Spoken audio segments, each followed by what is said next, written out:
Elgin has an interesting history with its African American community. Elgin was a place of relief for the first black people to arrive here on the contraband train. Yes, black people were considered contraband. And some of the local community greeted them with food and invited them to their homes. In the same city, these creatures, as they were often referred to, were denied the opportunity to rent places to stay and also denied the opportunity to work. I thought that was odd because this was known for housing one of the largest watch companies in the world, the Elgin National Watch Company. Surely they could have used the extra hands for labor, but if you look at the historical photos of the company, you'll be hard pressed to find photos with any black or brown people in them. That is largely because the company, for most of its history, only employed one black man, and his name was Benjamin Downs. Benjamin Downs was born in Baltimore, Maryland, on the Ireland plantation. He escaped to Canada at the age of 8, returning to the States in 1878 to Oil City, Pennsylvania. Around 1880, he came here to Elgin and spent the rest of his life here.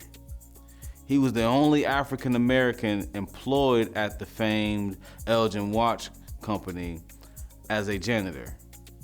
This was actually impressive considering how hard it was for blacks to work, and he was known to be one of the hardest working men in the company, working 7 days a week, just about sun up to sundown.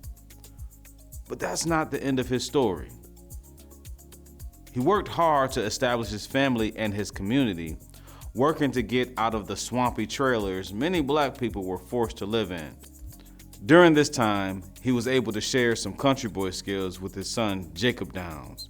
Jacob grew up to be an entrepreneur by becoming a taxidermist, an upholsterer, and an appraiser of antiques, all of which were not fields occupied by black people in Elgin, or throughout the States for that matter, and all of which brought significant cash flow.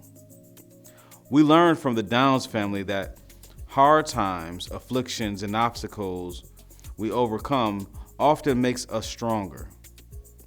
We then can do one of two things. We can spoil our children and make it easier for them, or we could pass down the lessons, teach the acquired skills, talk about how we got over, and show them how a relationship with the Most High God will keep them like we've been kept, and build our lineage and strengthen our family legacies to do the work of the divine and spread love in the darkest corners of the earth.